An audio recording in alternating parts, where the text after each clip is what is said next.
Bangladesh national team নিয়ে আলোচনা করতে চাই এবং টি-20 বিশ্বকাপের আগে বাংলাদেশের সবশেষ এখন পর্যন্ত শিডিউল যদি হিসাব করি আন্তর্জাতিক সিরিজ হচ্ছে আয়ারল্যান্ডের বিপক্ষে, যেখানে বাংলাদেশ 3টা ম্যাচ খেলবে, রাইট? এবং এই যে 3টা ম্যাচ এর পরেই বাংলাদেশি ক্রিকেটারদের ব্যস্ততা শুরু হয়ে যাবে বিপিএল কেন্দ্রিক। টি-20 বিশ্বকাপের আগে সবশেষ আন্তর্জাতিক সিরিজের জন্য যে দল ঘোষণা করা হয়েছে, আমার অতি প্রিয় গাজী আশরাফ হোসেন লিপু ভাই আসসালামু আলাইকুম, যে দলটা ঘোষণা করেছেন সেই দল নিয়ে আলোচনা করতে গেলে ইন্সপায়ার্ড হবার থেকে অনেক বেশি রুলস গুলো বেরিয়ে আসে। এই দলে কেন সৌম্য সরকার নেই, এটা একটা বড় প্রশ্ন। সৌম্য সরকার কেন টি-20 সেটআপের মধ্যে সুযোগ পান না, সেই প্রশ্নের উত্তর যদি আমরা খোঁজার চেষ্টা করি কেউ এটার সদুত্তর দিতে পারবে না। কেন সৌম্য সরকার নেই? আবার একই সাথে এই একই দলে কেন জাকের আলী অনিককে সুযোগ দেওয়ার ব্যাপারে কোনো ধরনের কার্পণ্য করা হয় না? জাকের আলী অনিক যার পারফরমেন্স, যার ডেডিকেশন, যার অন ফিল্ড প্রেজেন্স সবকিছু নিয়ে নানাভাবে বিতর্ক তৈরি হয়েছে, নানাভাবে বিতর্কে তিনি জড়িয়েছেন, সেই জাকের আলী অনিককে নিয়ে বাংলাদেশ ক্রিকেট বোর্ডের সিলেকশন প্যানেলও বিতর্কিত হবার আপ্রাণ চেষ্টা করে। সৌম্য সরকার থাকে না, জাকের থাকে।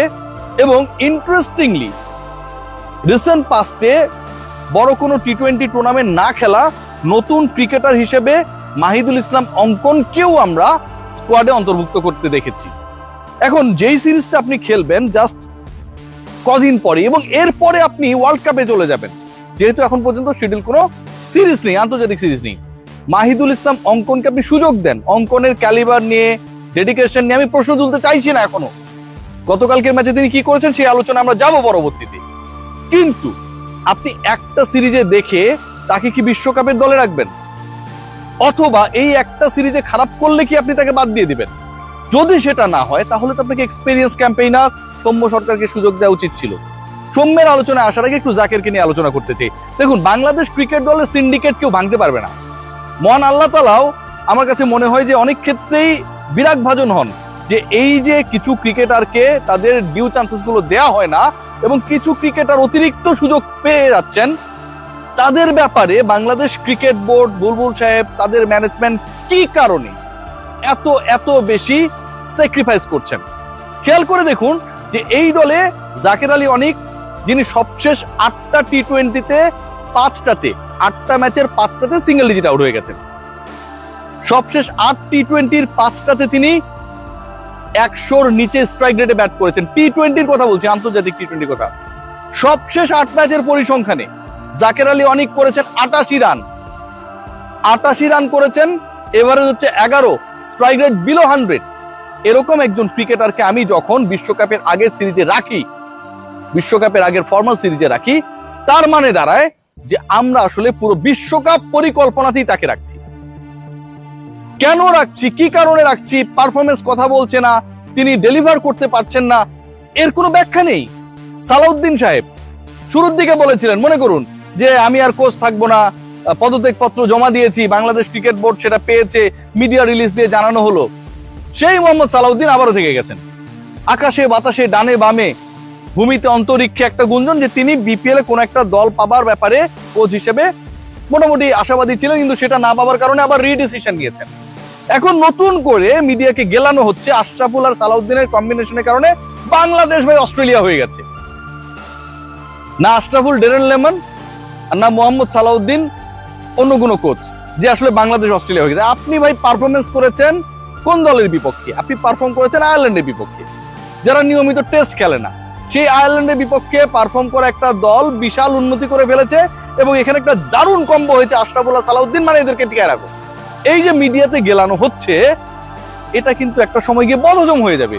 আর সালাউদ্দিন সাহেবকে যারা আসলে অনেকটা ব্যক্তিত্ববান মনে করেছিলেন, তিনি যখন পুরো জাতি যখন খুশি হলো যে তিনি দায়িত্ব নিতে চান না, সরে যেতে চান, ওকে ভাই টাটা বাই বাই, আবার যখন সেই সিদ্ধান্ত পরিবর্তন হয়, গণমাধ্যমে আমরা দেখি সালাউদ্দিন থেকে যাবার সিদ্ধান্ত নিয়েছেন, তার ব্যক্তিত্ব নিয়ে আপনি প্রশ্ন তুলতে বাধ্য হবেন।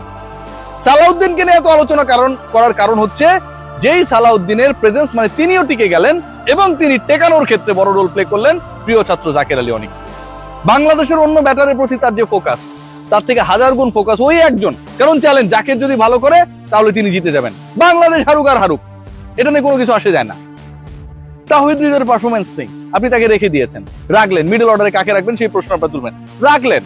ভাই সৌম্য সরকার যেই ক্রিকেটার কিছুদিন আগে এনসিএল এ বিধ্বংসী ইনিংস খেললেন, সবশেষ 2টা ওয়ানডেতে একটাতে করেছেন 40+, একটাতে করেছেন 90+।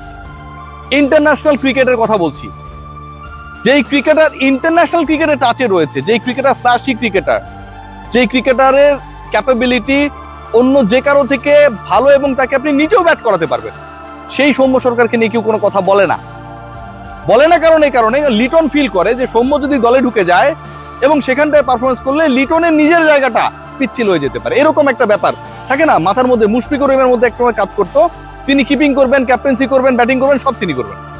যদি কোনো একটা বাদ দেন তাহলে তো তিনি বাদ করে যাবেন, এরকম একটা হীনমন্যতা আমরা আইডিয়া করতাম যে তার মধ্যে কাজ করতো। সৌম্য সরকারের ব্যাপারেও আমার কাছে মনে হয় ম্যানেজমেন্ট একই জিনিস কাজ করে। যেই ছেলেটা পারফরমেন্স করেছে তাকে আপনি নেবেন না, যেই ছেলেটা 90+ ইনিংস খেললো তাকে আপনি নেবেন না, আপনি জাকের আলী অনেককে নিচ্ছেন। এর কারণটা কি? এর কারণটা হচ্ছে আপনি পক্ষপাত দুষ্ট নির্বাচন করছেন, নির্বাচকদেরকে প্রভাবিত করছেন, অথবা নির্বাচকরা আগে থেকে প্রভাবিত। এবং আমিনুল ইসলাম বুলবুল তো এটা খবর জানে না, তাকে আপনি জিজ্ঞেস করলে বলবেন আমি তো কাতারে ছিলাম, আমি তো জানি না। ও তাই, এটা হয়েছে। তো এই যে ঘটনাগুলো ঘটছে এগুলো কি ভালোভাবে ঘটছে? অঙ্কনকে সুযোগ দিলেন, সেই অঙ্কন কি ক্যাপিটালাইজ করলো? গত বিপিএল এ ভালো করে একটা ছেলেকে এবার বিপিএল এসেছে, লিপু ভাই মনে পড়ে গেছে যে বিপিএল তো গতবার হয়েছিল, সেই বিপিএল এ অঙ্কন ভালো করেছিল, আচ্ছা আচ্ছা আচ্ছা ও কোথায় গেল, ওকে নিয়ে নি। এই যে ডিসিশনস গুলো হুটহাট করে যে সিদ্ধান্তগুলো গ্রহণ করা হয় এগুলো কোনোভাবেই সাপোর্টেবল না। এবং এই সিদ্ধান্তগুলো বাংলাদেশ দলকে কতটা ভোগাচ্ছে, কতটা ভোগাবে, বাংলাদেশ দলের স্ট্যাবলিশমেন্টের ক্ষেত্রে কত বড় বাধা, এটার ব্যাখ্যা কেউ দিতে পারবে না।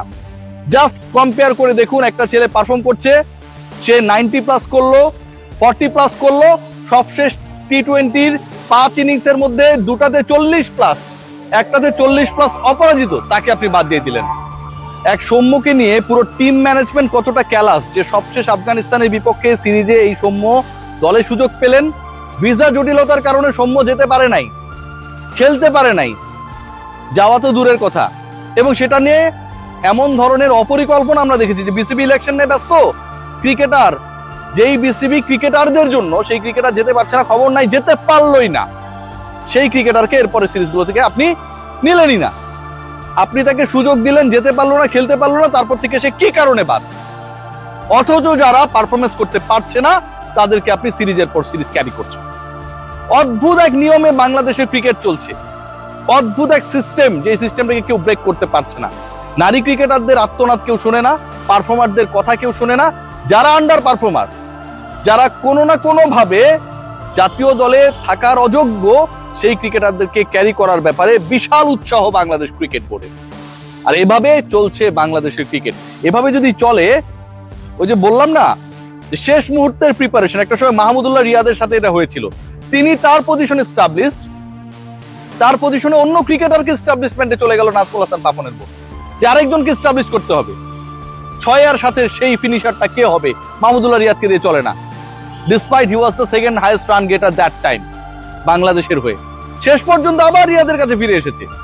বাংলাদেশ দল টি20 বিশ্বকাপের আগে ঠিক একই সিস্টেমে যাচ্ছে। সৌম্য সরকারদের কেউ দেখে না, কেউ চেনে না, পারফরমেন্সের কেউ মূল্যায়ন করে না। আন্ডার পারফর্মার যারা, তাদেরকে সুযোগ দেওয়া হয়। মাহিদুল ইসলাম অঙ্কনদেরকে ফ্রম নো হয় ধরে আনা হয়। কোয়ালিটি নিয়ে আমি কোনো প্রশ্ন তুলছি না, প্রসেস নিয়ে প্রশ্ন তুলছি। আর বাকি যারা পারফর্মার, তাদের কান্না নীরবে নিভৃতে বৃথা যায়।